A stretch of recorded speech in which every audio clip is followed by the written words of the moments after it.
What up? Welcome to No Bad Vibes TV, and it's me, Chris the Enlightened. And you know what? Right now, I'm gonna talk about spiritual growing pains. What that means, man, it's like certain people have questions about what it's like to be a near-death experiencer, out-of-body experiencer, even someone who's had a spiritually transformed, I'm sorry, a spiritual transformative experience. They also have those too, so like messengers, people, light workers. I mean, all these different spiritual people honestly have messages that they like to spread to the world.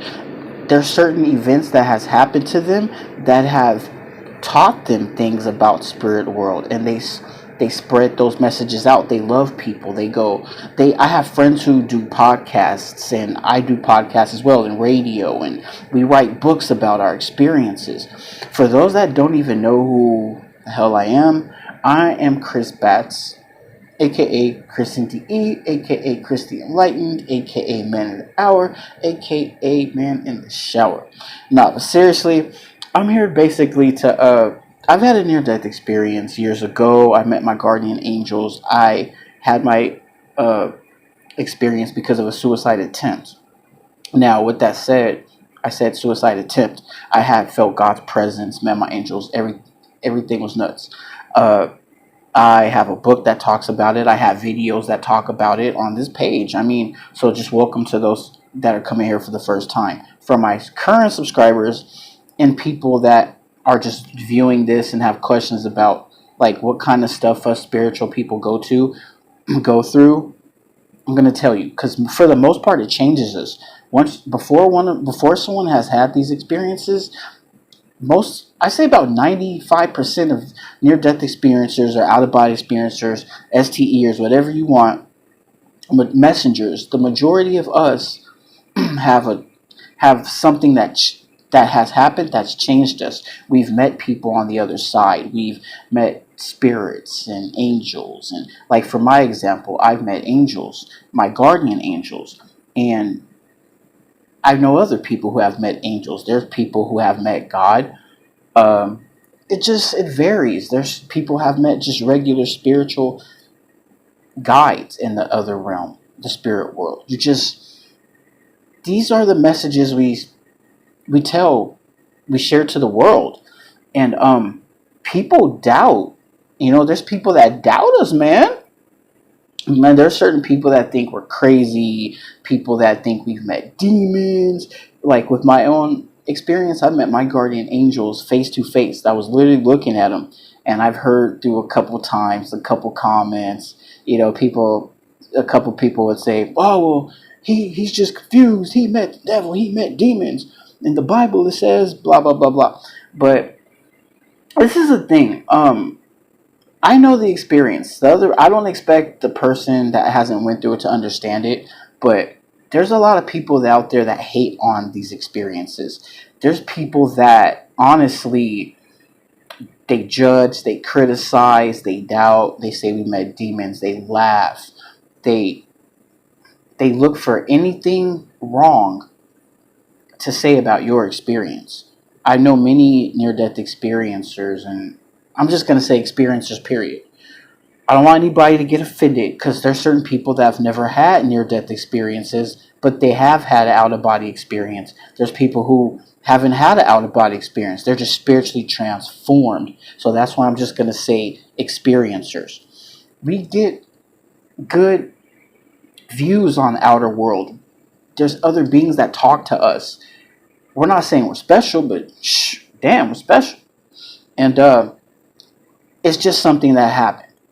We don't think we're better than everybody else, but certain people like to put a weight on us. Like, since we're experiencers, we have to be perfect and we don't have human emotions. Like for me, like I met my guardian angels.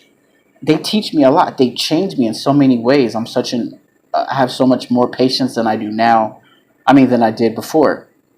Uh, I view things in such a different way. I'm really full of light versus before I was full of anger. So there's good things that have happened to me since I've had my experience. And what the doubters don't really realize is that experiencers, we stick our neck out. We really do. We risk humiliation. We even risk spiritual, what do you call it, like spiritual fate, our life fate after we live this life. Because if somebody's gonna lie about what has happened, we're gonna be held responsible, totally responsible for that. So yeah, I mean, I'll be honest. There are fakers out there. There are people that make up certain experiences for attention.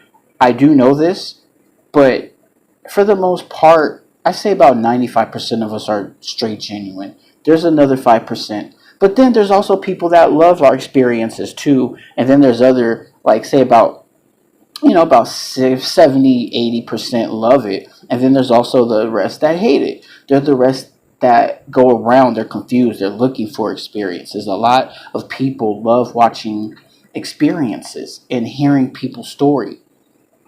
But then there's other people, I get it, that go and judge because they have nothing else to do.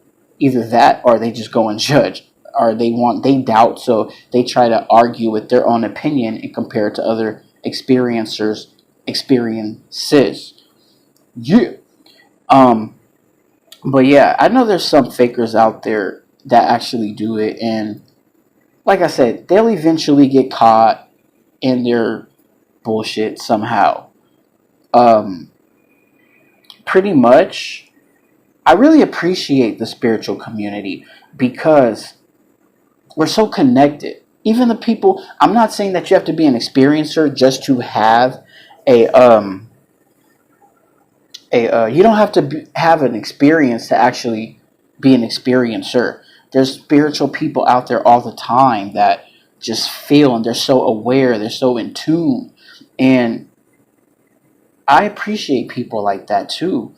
People like that, even with experiencers, light workers, all of us, we're so connected to the point where a lot of us feel what each other is going through. Like, we notice when this is shift change, like how the world just magically, a lot of people now are starting to be into near death experiences. And it's like a lot of people, I don't know, it's just like a fad now. At one time, if you talked about a near death experiences, you were crazy. Now it's a little more common to talk about near death experiences. It's getting more and more attention. It's becoming more and more commercial. But yeah, like a lot of the spiritual people are so connected. We feel what each other are going through. I've had conversations with friends of mine that are experiencers who have had the same dreams that I have, like same visions about the future. We've had same visions about things. I mean, there's so many people. You guys are so spread around the world. You guys are so far apart. You live so far apart, but yet you still connect in so many ways. So, I don't know. I like it. I think it's pretty damn awesome that I get to have all these amazing spirits who remind me of home. People who get me. I don't understand for 100% of the world to get us. I don't understand. I mean, Uh, I don't expect that, but it would help if we just got a little bit less judgment. Because the minute an experiencer comes, there's people there just ready to bash you, like right away, like ready to just find any single teeny little ounce of slip that they hear. Fortunately, with most of us who actually tell the truth about our experiences, we tell the same story every time. It adds up. Um, so yeah, with that being said, I just want to come and hang out with you guys. I know it's been like a couple weeks or something. Probably on, like, it's been a while since I've actually done a video where I talked about this, but I really about stuff. But I really wanted to talk about spiritual growing pains and to tell people that don't know about near death experiences, some of the things that we go through. And trust me, I feel like messengers in general, light workers, whoever, I feel like they should be appreciated a little more. And I feel like it should be because, like, of the stuff we risk. We take big risks. So it should, you know, should be a little bit more appreciated. I thank you to the ones that do appreciate it too. Um, don't want to forget you guys. I think one last thing. I think that near death experiences and any type of experience should be mainstream because a lot of the world are going through spiritual problems. Everybody always has spiritual questions. So what better than to ask someone who's insightful or someone who is actually in touch with that side. I just want to say I love y'all. Appreciate y'all. Stay weird, stay different. It's no bad vibes. And it's all love. And we are out. Oh, it's all love, man. No bad vibes. We're out.